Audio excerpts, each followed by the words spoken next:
em Lives TV, a web TV do projeto Espiritismo e Mediunidade. Estudo e reflexões sobre a doutrina espírita.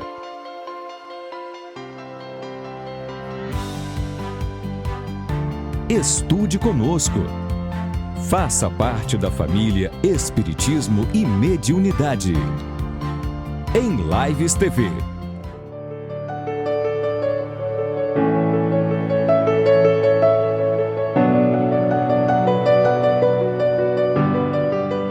Nosso convidado é natural de Álvares Florence, São Paulo.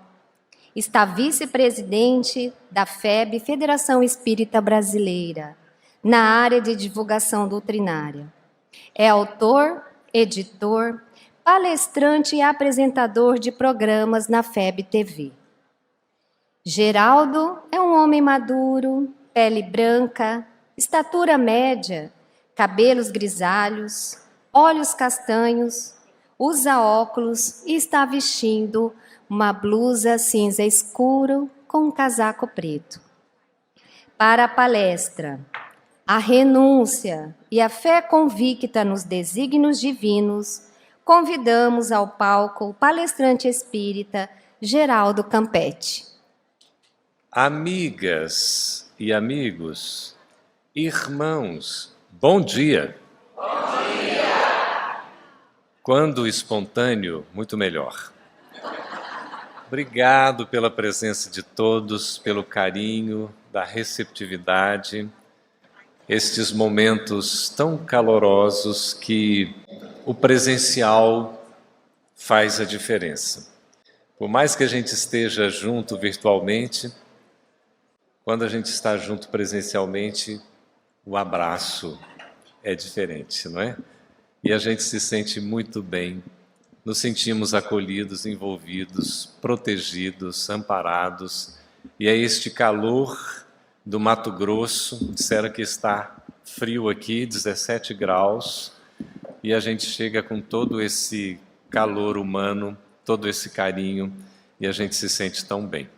Muito obrigado por tudo. Parabéns aos organizadores deste congresso maravilhoso, em que a gente sente a importância de estar trazendo o Evangelho de Jesus para o cotidiano das nossas existências. Parabéns pela organização de fazer um evento ecologicamente adequado em todos os sentidos. Isso é muito importante, um passo fundamental. Nós estamos olhando para o futuro e já preparando desde esse presente o que virá. Vocês sabem o que é renúncia? Alguém faz ideia do que seja renúncia? Para simplificar, eu vou trazer uma outra palavra, que aí vocês vão entender com facilidade. Renúncia é igual a abnegação. A abnegação, quando eu ouvi pela primeira vez, quando eu li essa palavra, não tinha a mínima ideia do que significava. Abnegação.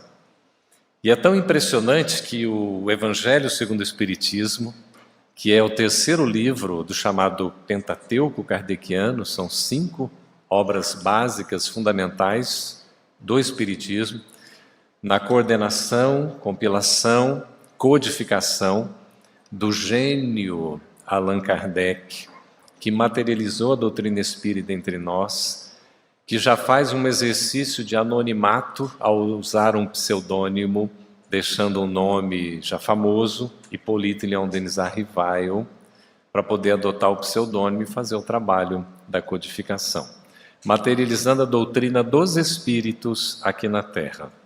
A doutrina é dos espíritos, não dos espíritas. É uma doutrina que vem de uma revelação superior, trazendo os princípios fundamentais. E Kardec organiza o Livro dos Espíritos, o Livro dos Médiuns, o Evangelho segundo o Espiritismo, o Céu e o Inferno e a Gênese. Todo mundo entendeu até aqui? E de cada uma das 4 partes do Livro dos Espíritos, mais um livro é originado, constituindo então os 5. Primeiro, o Livro dos Espíritos. Né, Raul, querido? Que nos ensina com tanta didática tudo isso que a gente vai compartilhando aqui. Da segunda parte de O Livro dos Espíritos, nós temos da vida espiritual, da vida espírita, o mundo espiritual, a sua relação com o mundo físico, o Livro dos Médiuns, publicado em 1861, na primeira edição, e a segunda edição também no segundo semestre de 1861. O Livro dos Espíritos foi publicado em 1857 e a segunda edição definitiva em 1860. A terceira parte de O Livro dos Espíritos dá origem ao Evangelho segundo o Espiritismo, publicado na primeira edição em 1864, a segunda em 1865 e a terceira definitiva em 1866.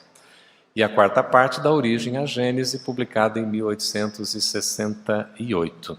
Primeira edição janeiro, segunda edição fevereiro, terceira edição março, e depois tivemos a quarta edição e a quinta definitiva.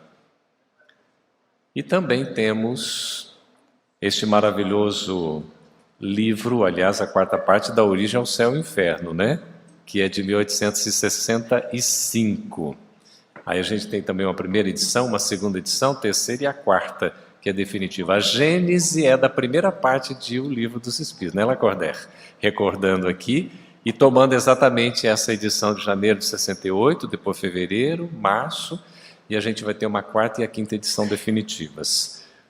Livros maravilhosos. O Evangelho segundo o Espiritismo é uma obra tão importante que quando a mãe de Chico Xavier, já desencarnada, estava então dando uma comunicação através de um casal amigo, da esposa desse senhor que muito ajudou Chico Xavier no início em Pedro Leopoldo, estava ali ela recebendo uma mensagem de Maria João de Deus. E a mãe daqueles filhos, dirigindo a palavra a cada um deles, dizendo algumas recomendações. Quando chegou a vez do Chico, ela disse o seguinte: meu filho, está vendo estes livros sobre a mesa? Estes são livros para você utilizar durante toda a sua vida. Aonde você for e onde estiver, os leve consigo, dando base a todo o trabalho que você vai realizar. Ali estavam o Livro dos Espíritos. Qual é o outro livro? Qual é o outro livro? O Evangelho segundo o Espiritismo. Então Chico adotou sempre o Livro dos Espíritos e o Evangelho segundo o Espiritismo como base para a realização de todo o seu messianato medianímico, esse trabalho de consolo e de esclarecimento, através da mediunidade, da caridade, do amor ao próximo. E o Evangelho segundo o Espiritismo, de fato, ele, como o próprio Evangelho do Cristo, ele é o roteiro de nossas vidas. O Evangelho segundo o Espiritismo não é o Evangelho dos Espíritas. Vocês estão me vendo aí, gente? Pessoal aí? Que bom, né? É o Evangelho de Jesus à luz do Espiritismo. E aí nós temos esta obra tão fundamental que ela traz para nós a base das virtudes fundamentais para aplicação no cotidiano, para a nossa agenda diária.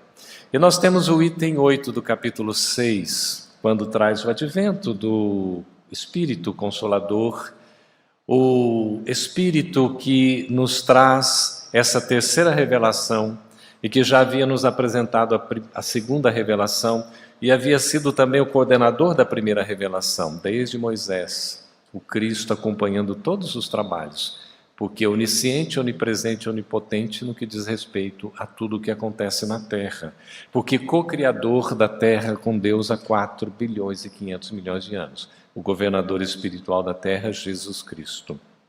E ele diz no Evangelho, anotado por João no seu capítulo 14, se me amais, guardai os meus mandamentos. E eu vos enviarei outro Consolador, o Espírito da verdade, ou de verdade, ou a verdade, para que fique eternamente convosco. Esse Espírito de verdade se manifesta quando Kardec pergunta como deveria identificá-lo, e ele diz, chame-me verdade. Ali estava o outro Consolador, porque o Evangelho já era o próprio Consolador.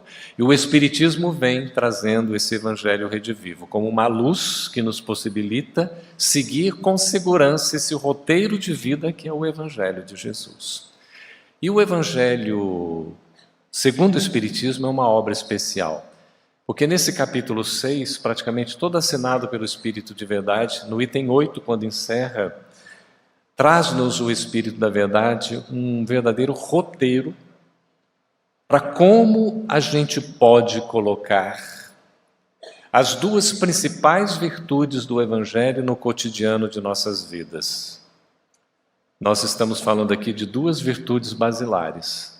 A primeira delas é aquela que o Cristo, antes de ensinar, ele exemplificou.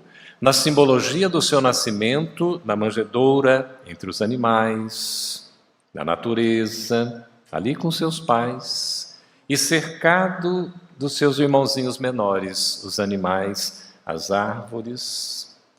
Ele dá o testemunho, já como bebê, simbolicamente no seu nascimento, da principal e da mais importante de todas as virtudes, que dá base para todas as demais. Ela começa com U e acaba com humildade. Qual é essa virtude mesmo? Toda vez que vocês gostarem de alguma coisa, espontaneamente vocês podem aplaudir, tá bom?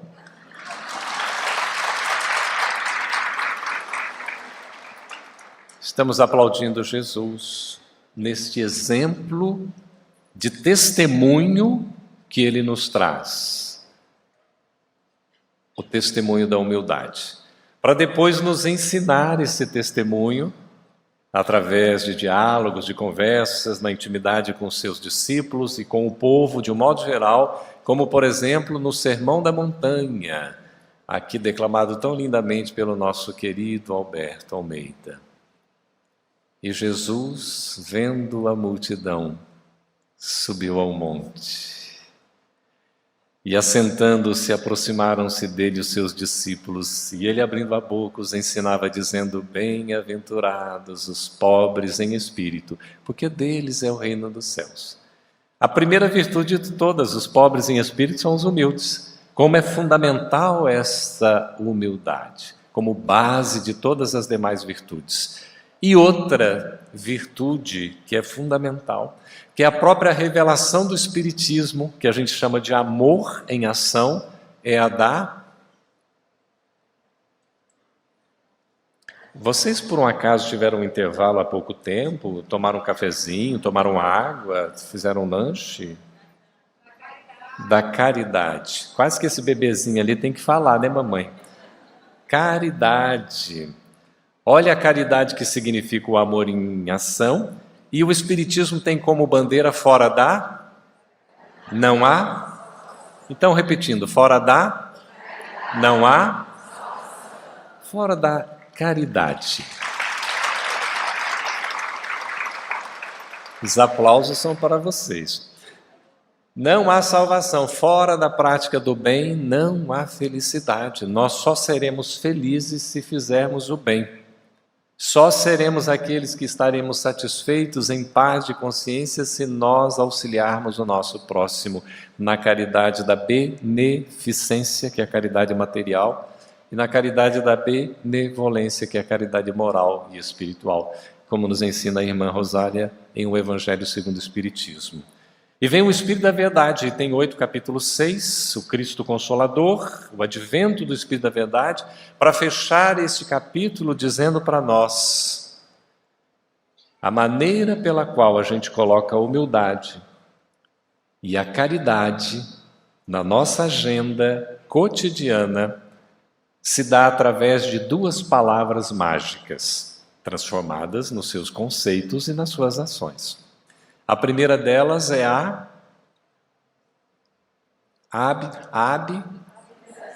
abnegação. A abnegação, que significa renúncia. Quem já leu Renúncia aqui, por favor, permaneça como está. É uma maravilha. Quem não leu ainda tem a oportunidade de encontrar o livro ali na livraria esse livraço histórico, né, da coleção Romances de Emmanuel na psicografia do Apóstolo do Bem, Chico Xavier. E a gente vê a renúncia como sendo algo, que é a abnegação, em que nós temos uma postura de abrir mão, de ceder espaço, de conceder a oportunidade ao outro.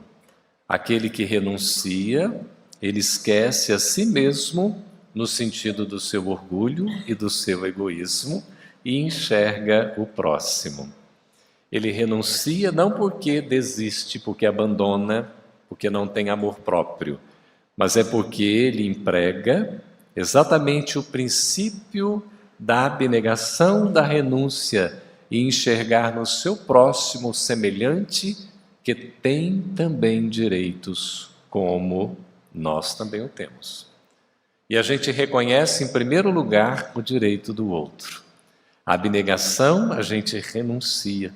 Para renunciar a gente precisa desapegar-se, desprender-se. Quem se sente desapegado aqui? Quem se acha desprendido aqui? Agora sim pode levantar a mão, por favor. Muito bem, 7 pessoas. 0,0039%, Raul. Porque esse negócio de desapego, de desprendimento, não é nada fácil, concorda? A gente é muito porque a gente acha que as coisas são e a gente usa mais o princípio do ter, da posse, que é meu. Ao contrário do ser, que é uma conquista de uma propriedade espiritual, dificilmente mensurável. Mas na matemática evangélica, quanto mais eu dou, mais eu tenho. Segundo Emmanuel, quanto mais a gente dá, mais a gente recebe da própria lei, porque faz parte da lei divina. A lei de causa e efeito funciona assim. À medida que a gente age, o mundo, o entorno, o ambiente, o ecossistema, as pessoas, as circunstâncias, as ocasiões também agem com relação a nós, porque fazemos parte de um sistema. Por isso que é importante a gente considerar o outro, alteridade. Considerar que o outro tem direito, que merece ser respeitado, assertividade. Considerar ainda que nós precisamos ter empatia. O que é empatia mesmo? Pode falar bem alto. Empatia é não ouvir. Empatia é nada disso. Se a gente aprendeu que empatia é se colocar no lugar do outro, a gente vai ter que rever. Sabe por quê? É possível, Sani, você se colocar no lugar do André? Fisicamente? Psiquicamente? Emocionalmente? Espiritualmente? Não. É possível? Não é possível. Porque cada um é um, cada um tem o seu espaço, espaço emocional, espaço psíquico, espaço espiritual. Mas o que nós podemos fazer no processo de empatia é nos aproximarmos. Nós estarmos juntos, nós estarmos próximos um do outro, a ponto de enxergar o outro na necessidade que ele tem. Como irmã Dulce, por exemplo, quando alguém dizia para ela, mas minha irmã, como é que você pode fazer um negócio desse? Entrar nesses lugares mais horríveis, sujos, fétidos, ajudar essas pessoas mais assim, largadas. E ela respondia, mas é por isso mesmo que eu vou nesses lugares, porque estas mãos são as mãos do Senhor, estes pés são os pés do meu Senhor. Era assim que ele fazia, e é assim que eu também desejo fazer, porque sou um instrumento de Deus nesta vida. Isto é abnegação. A pessoa renuncia a si próprio para estar à disposição e disponível ao outro. Isto é empatia, quando a gente se aproxima, se junta tanto, que começa até a sentir o que o outro sente. perceber o que o outro percebe, enxergar o que o outro vê, escutar o que o outro ouve. E de repente, eu estou sintonizado, conectado, num processo de interdependência, porque nós nos dependemos mútua e reciprocamente uns com relação aos outros. Nesta visão sistêmica, harmônica, solidária e fraterna que o universo empreende em toda a sua pujança e dinamismo da existência criada por Deus. Abnegação é um exercício que a gente precisa fazer desde agora. Começar a renunciar, começar a ceder, começar a abrir espaço, começar a se desapegar, a se desprender. Nós, homens, costumamos ter em casa 3 gavetas. A primeira, a segunda e a terceira. Nós, homens aqui presentes, entendemos isso, esse conceito. Confere? As mulheres têm um pouquinho mais de gavetas, não é? Nós, homens, costumamos ter 5 pares de sapato, somando tênis, calçado social, chinelo. As mulheres também costumam ter 5 pares vezes 5. E a gente fica observando, quando eu abro a minha gaveta, uma dessas 3 gavetas, o armário, eu vejo tantas camisas, tantas camisetas, eu falei, será que eu vou dar conta de usar isso tudo nessa encarnação? Será que eu serei capaz de usar? E de repente a gente vai separar algumas para doar. Tem 10 disponíveis para doação, olha que coisa impressionante. A gente olha, separa tudo, bota ali para doação, depois você olha de novo e começa a voltar. Acontece com vocês ou é mera coincidência? Vamos deixar para depois. E fica lá aquela camisa, camiseta, aquela blusa que você não vai usar não sei quando, não é? Deixa o próximo inverno chegar, o inverno mato-grossense, quando faz frio aqui. Faz frio, né, Luísa? É frio gostoso. Então a gente vai guardando, vai guardando. A gente fica pegado, é difícil desprender. E um dos motivos, razões, finalidades da felicidade é exatamente a gente se desapegar, se desprender. A matemática evangélica, quanto mais eu dou, mais eu tenho. É diferente, não é isso? Aí entra a segunda palavra que o Espírito da Verdade utiliza para eu colocar caridade e humildade na minha agenda cotidiana, que é quem dá mais? Começa com devotamento. Era outra palavra que eu não tinha a mínima ideia do que significava. Olha a menina de Libras ali, que linda, não é? Como é que você traduz esse sorriso agora? Tá vendo? Que lindo. Maravilhoso, né? O abraço é assim, não é?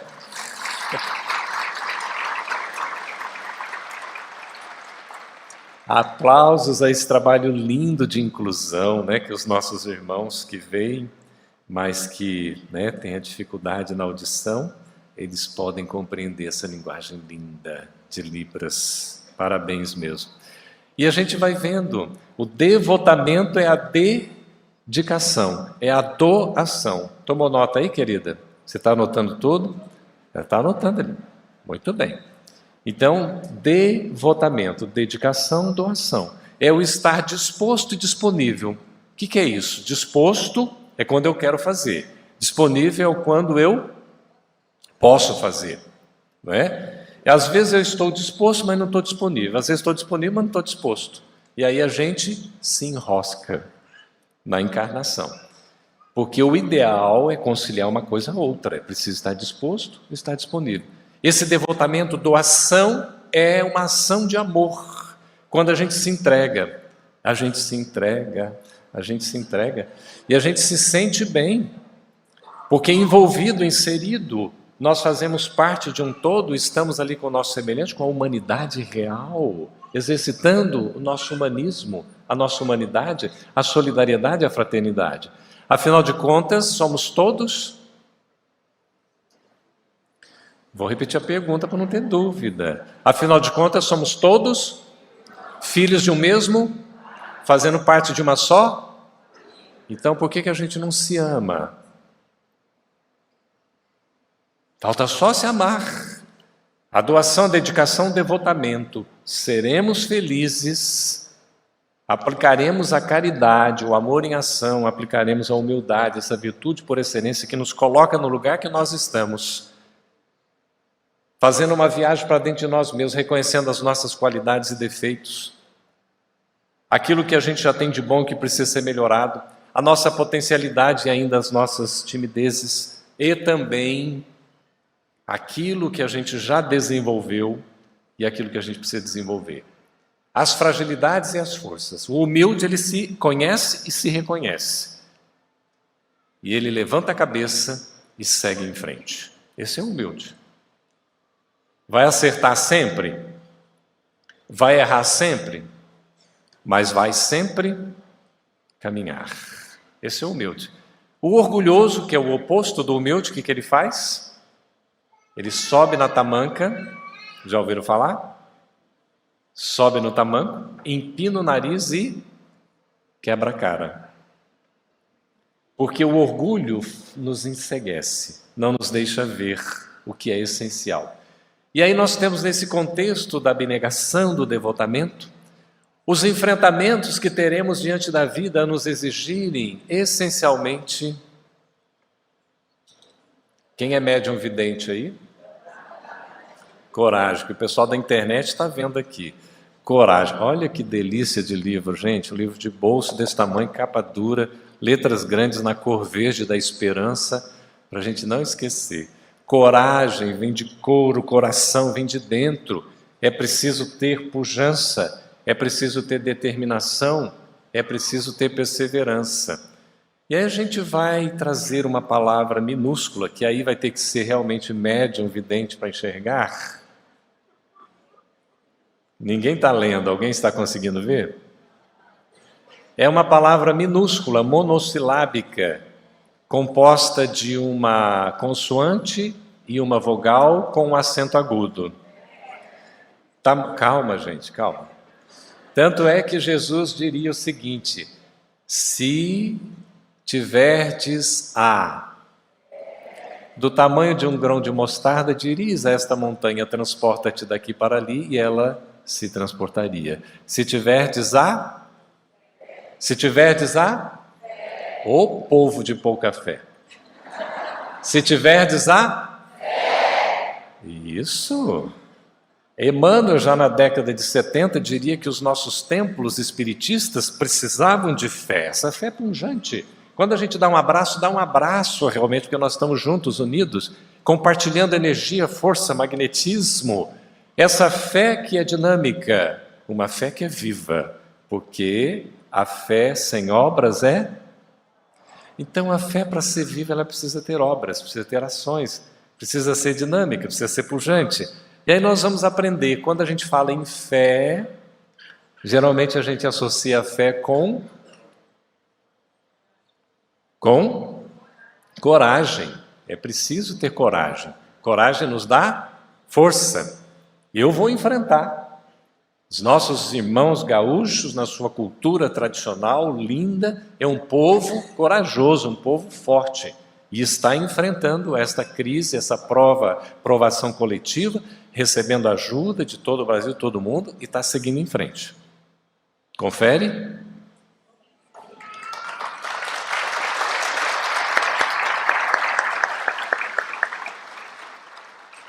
Estamos juntos nesta luta tão importante. Tão bom a gente ver o movimento espírita unido, inclusive, nesse apoio, ver o vídeo de reconstrução da Federação Espírita do Rio Grande do Sul, gradativamente, e de mais de 30 casas espíritas, Raul, que praticamente perderam tudo. Vamos aos pouquinhos reconstruindo. Isso é muito importante. Essa fé, essa coragem. Quando a gente fala em fé também, a gente pensa logo naquela palavra, eu acredito. Tu, ele, nós, vós, eles, eu. Agora está convincente. A fé, ela vai crescendo aos poucos, e ela começa com essa crença, eu preciso acreditar. E eu acredito em quem? Em primeiro lugar, na espiritualidade.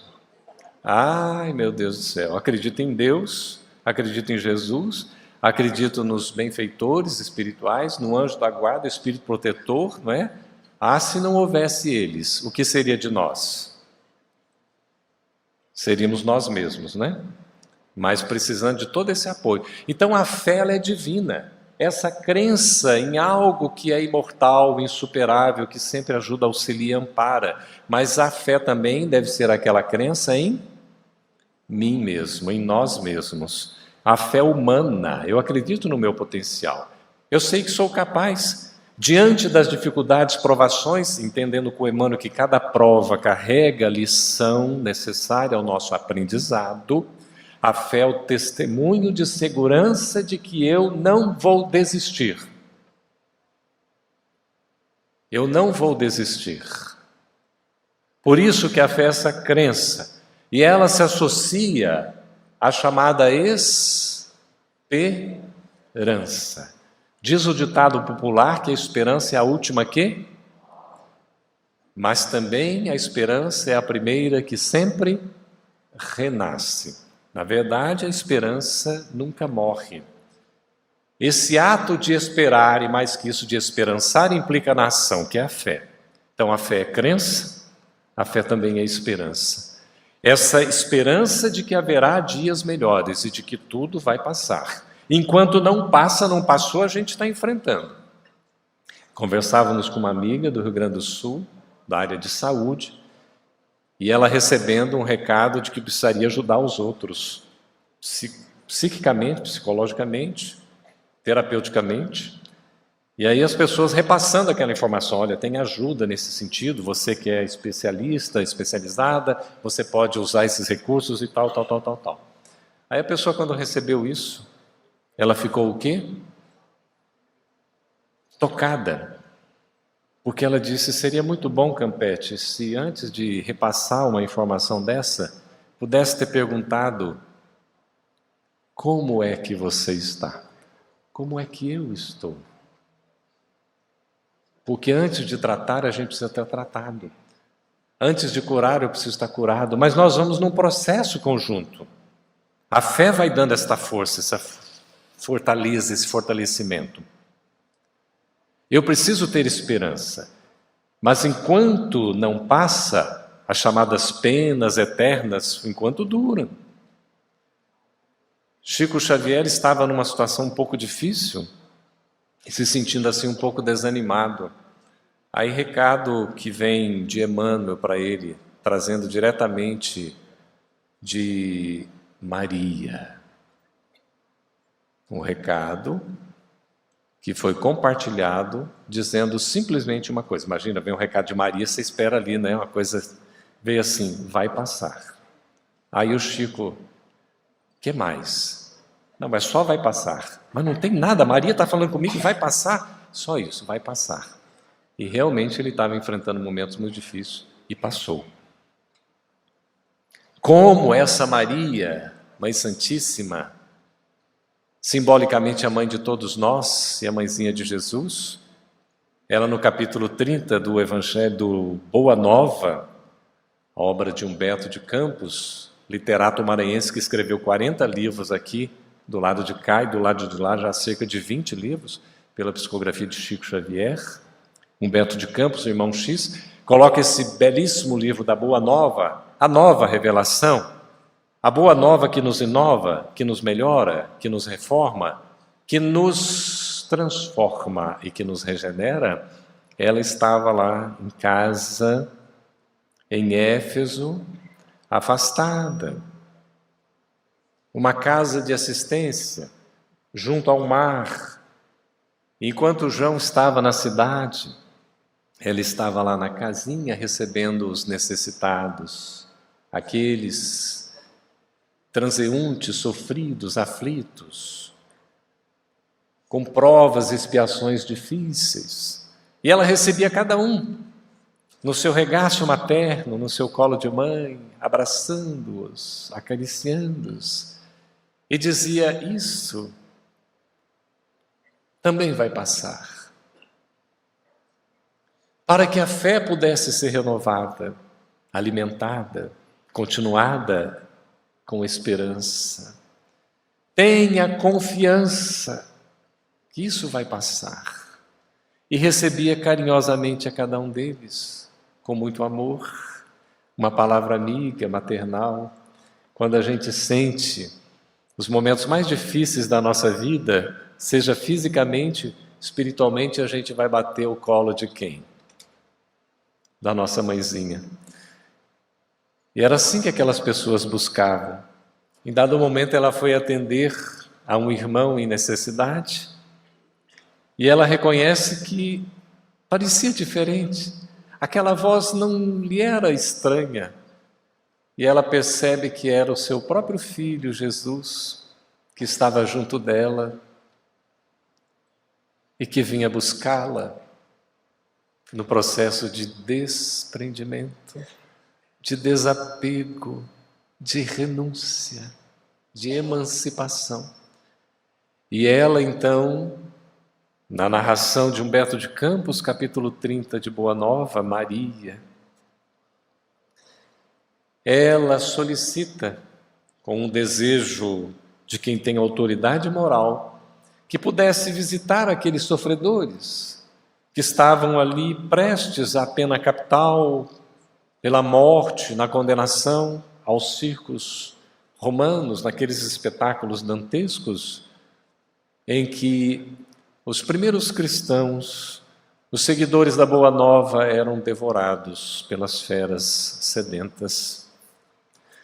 E ela então começa a direcionar o seu pensamento e narra Humberto de Campos que bastou Maria pensar para que hostes angelicais pudessem cumprir a sua vontade, atendendo o seu pedido, que na verdade era mais que uma ordem.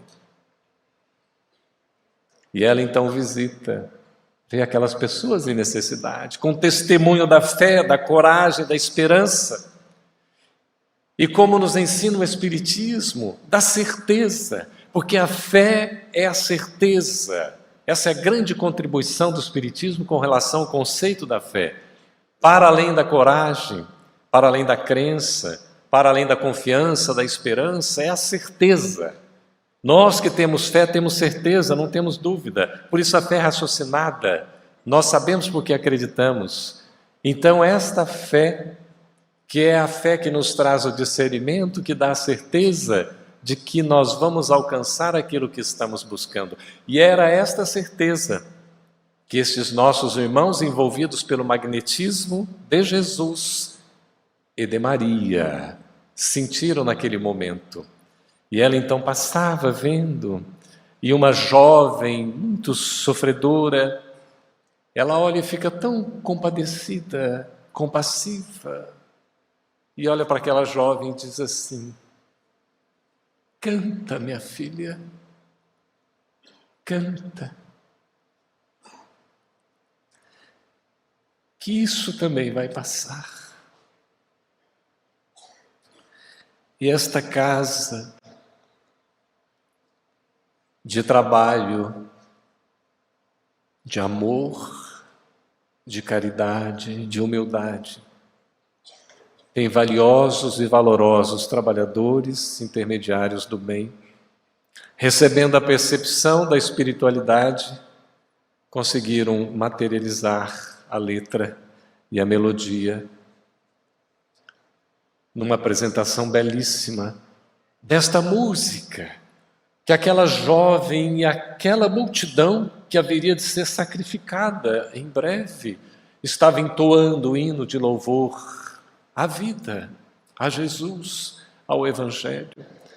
Esta é a fé que expressa o amor, a confiança, a esperança, a coragem, a perseverança de não desistir.